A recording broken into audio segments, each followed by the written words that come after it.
Horizon TV kwoli webale kubanga okyagoberera yonna gy'osinzira okubanga gy'otulabira kyokola kya mutawana nnyo gw'atambula naffe ku mukutu ogwa Horizon TV. Nawe atanaba kubanga osubscribinga kirira wansi awo olaba ekigambo subscribe kikwateko kwata kade aka notification obeere nga tomissinga nsonga yonna gye buvuddeko awo ku nsonga ez'omu Lubigi. Walaba leader of opposition amanyiddwa nga Honorable Joel Ssennyonyi yakwata ekkubo n'agendako mu Lubigi mu njogera ennyangu yali akiikiridde ekibiina ekya National Unity Platform kyonna. Joel Ssennyonyi yatuukayo n'ayogerako n'abantu bano be baali bamenyedde amayumba, n'ayogerako n'abantu nga tebayina wakudda. Yayogera ebigambo bingi nnyo era ne wabaawo n'ebitundu ebimu bye bataamukkiriza kubeera nga atuukamu. Waayita ebbanga ttono n'olaba omukyalo oyo akutte enkoko ng'azze ku kibiina ekya National Unity Platform oluvannyuma lw'okuba nti David Lewis Rubongoya ono nga ye Secretary General yakuba ekifaananyi ekyo era n'akiteeka ku social media ye ne kitambula nnyo. Omukyalo ono n'anyumya story ye, embeera n'eba ng'etambula. Kati oluvannyuma lw'ebyo ebigambo byonna waliwo ebigambo ebyajjanga bitambula nga bigamba mbu aba NUP mwandibadde mwesonyiwa ebintu bino bali ne babagoba byabwe nammwe ne musigala mu nsonga zammwe. Kati David Lewis Rubongoya omu ku bakulu mu kibiina kya NUP ono nga ye Secretary General ow'ekibiina kino ekya National Unity Platform ayina message gye njagala okubanga nkuwa nkujjiddeyo version ey'Oluganda. Ebigambo bino yabyogedde lunaku lwajjo. David Lewis Rubongoya ono abasinga obungi tebamumanyi. Nze mmanyi bwe ntyo bwe tukola wano ku Horizon TV bwe tuba tunaakuleetera omuntu ebigambo byayogedde tumukuleetera naye yennyini n'omutegeera. Kati nga sinnaba kubanga nkuwa ebigambo bya Secretary General w'ekibiina kya NUP kankuwe akatonotono akamukwatako. David Lewis Rubongoya muvubuka muto emyaka giri 36 egy'obukulu. Yazaalibwa ng'ennaku z'omwezi mukaaga gwali mwezi gwa January omwaka gwa 1988. Musajja munnamateeka era nga lecturer ku universities ez'enjawulo. Y'omu ku bafounder ab'ekibiina kya National Unity Platform era nga bwe nkugambye nti Secretary General w'ekibiina ekyo. Baamuzaalira Mbalala mu bitundu ebya Western Uganda. Abazadde be omu bamuyita Goodman James Rubongoya ye kitaawe, maama we bamuyita Nankunda Medias. Yasomera ku ssomero lye bayita Kanyaryeru Primary School gye yava n'agenda naye gatta ku ssomero baliyita Lake Mburo Secondary School eno gye yafunira senior ey'okuna. N'agenda n'ajoyininga essomero baliyita Nganwa High School e Bushenyi eno nno nga gye yafunira senior ey'omukaaga era yavaayo yagenda okutiika okuva ku ssomero eryo nga ye yali head prefect oyo David Lewis Rubongoya. Bwe yavaawo yagenda n'asoma degree mu mateeka ku University Makerere n'agenda n'atendinga kye bayita Law Development Center oba ku LDC eyo nayo n'asomerayo embeera nga bw'etyo bwe yatambula. Mu mwaka gwa 2014 yafuna ekirabo oba yafuna scholarship okugenda asome master's degree mu mateeka ku Harvard University mu ggwanga erya United States of America era n'asoma with a special focus on constitutional law. Eyo nno gye basinkana ne Robert Kyagulanyi Ssentamu story yali mpanvu. David Lewis Rubongoya bw'atyo bwe yajja okufuuka Secretary General ow'ekibiina ekya National Unity Platform. Kati ku bigambo bye yayogedde ebyabadde mu Lubigi akatonotono ke nkuwadde kati n'ebigambo bye kambikuwe nze gye tubeere nga ate tutambula ffenna we bali kubanga okyagoberera omukutu ogwa Horizon TV. Fenga NUP tetuli kibiina kya kubeera mu offices zaffe ne tubeerawo nga tunywa kacaayi kyokka.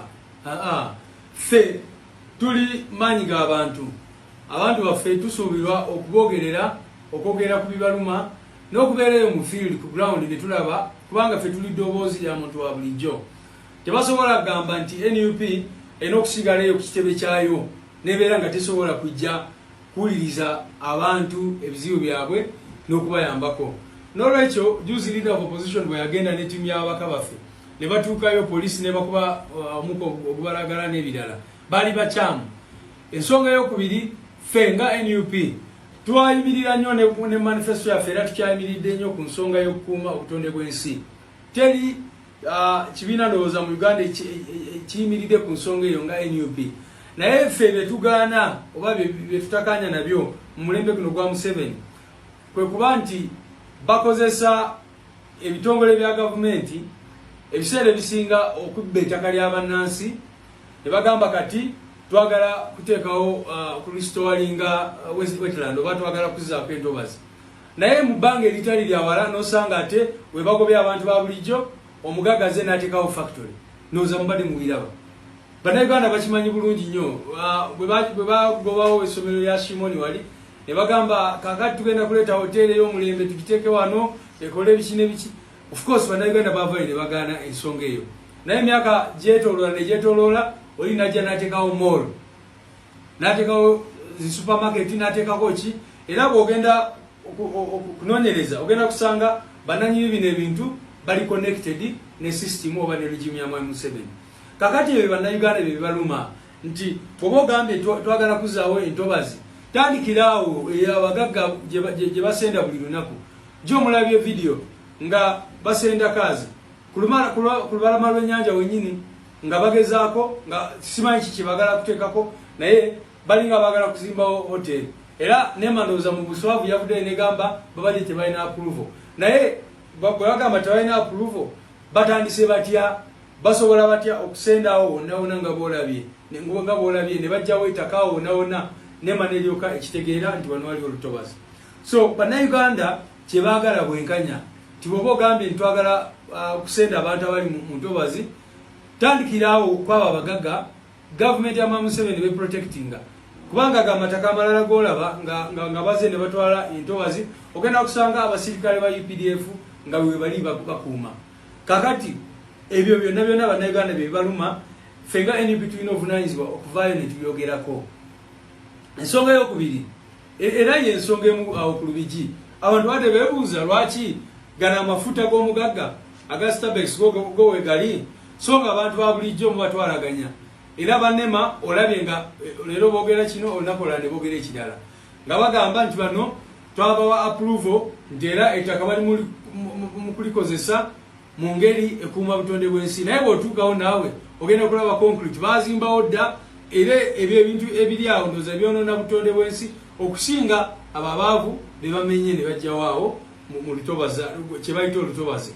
So kyetwagala bwenkanya tosobola kubeera ng'ofufugaza abantu b'omu Lubigi ate awalala abagagga genda kazi eyo yonna olabe saidi z'ebusabala n'awalala olabe abantu kye bakoze entobazi ebibira n'ebirala nga gavumenti eri awo etunula era abantu b'Olubigi one of the things kibaluma nnyo oba kyebalowoozaako toba oli awo wano we babagobye ebbanga eritali lyawala ogenda kusangawo factory y'omugagga oba bayinza ogenda baleetewo shopping mall oba baleetewo ki bwe bityo.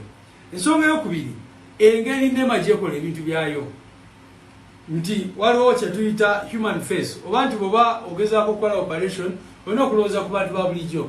Kaakati abantu abo balabye abamu babadde awo okumala emyaka 4 gwe nojja n'oteekawo x ku nnyumba ye n'ojja ekiro n'ogimenya olabye abakadde abamu nga balina emyaka 9 abalala balina emyaka 7 n'ojja n'oba wiiki emu abamu tebaweereddwa na notisi okusinziira bye badde boogera ne babagobaganya ne beesanga tebalina wakugenda. Ekirala buvunaanyizibwa bwa gavumenti bano abantu baba bagenda ku ttaka eryo nga bamu balina ebyapa abalala balina approvals zonna nga babadde baziraga bano abantu mwali badde mubafunira alternatives nga temunabamenya n'okubamenya okitegeera kubanga twoboze n'obagoba wano oyagala bagendewa oyagala badde mu bubbi batandika okuba abantu obuyondo ku mitwe oyagala bakole ki. Kakati tuba tulowooza nti ne bwe twaba kulistowalinga entobazi nga bwe ngambye eteri. Yes, webale kubanga okyagoberera bigambo bya David Lewis Rubongo ya Secretary General ow'ekibiina ekya National Unity Platform bw'ati bwe yayogeddeko ku nsonga z'omu Lubigi nga bw'obiwulidde sijja kubiddamu wabula nja kusaba ekintu kimu oba tonaba kubanga osubscribe nga kikole kirira wansi awo olaba ekigambo subscribe kikwateko kwata kade aka notification obere nga tomisinga nsonga yonna tugenda mu maaso n'okubanga tukutuusaako ensonga zonna ng'era bulijjo ffe tutera okubanga tutambuza ensonga zaffe. Red Zone TV kwoli nyongera okusaba gwe atanaba kubanga osubscribinga oleme kubanga ate okivaamu oyinza okumisinga ensonga enkulu nga sinaba kubanga nva wano kkiriza nkujjukize ku Haji Kasujja ono musomi wa dduwa asangibwa Bugerere asangibwa Njeru okumpi ne River Nile ku luguudo olugenda Jinja asangibwa Njerwawo era obanga tosobola kubanga otuukayo akutegeeza nti kuba ku ssimu eyo enamba eyo gyolaba eri ne ku WhatsApp musobola nokikwasaganyizawo eri 075385 6464 ebizibu emuli emikisa okubanga gyesiba agisumulula okubeera nga ensonga z'amaka tezitambula bulungi azikwasaganya ebintu byonna byomanyi nti bizibu ebikuliko nga gwe omuntu mutuukirire ensonga zibeere nga zisumulukuka nga zitambula. Region TV kwoli webali kubanga okyagoberera tuwuliziganye mu updates eziddako.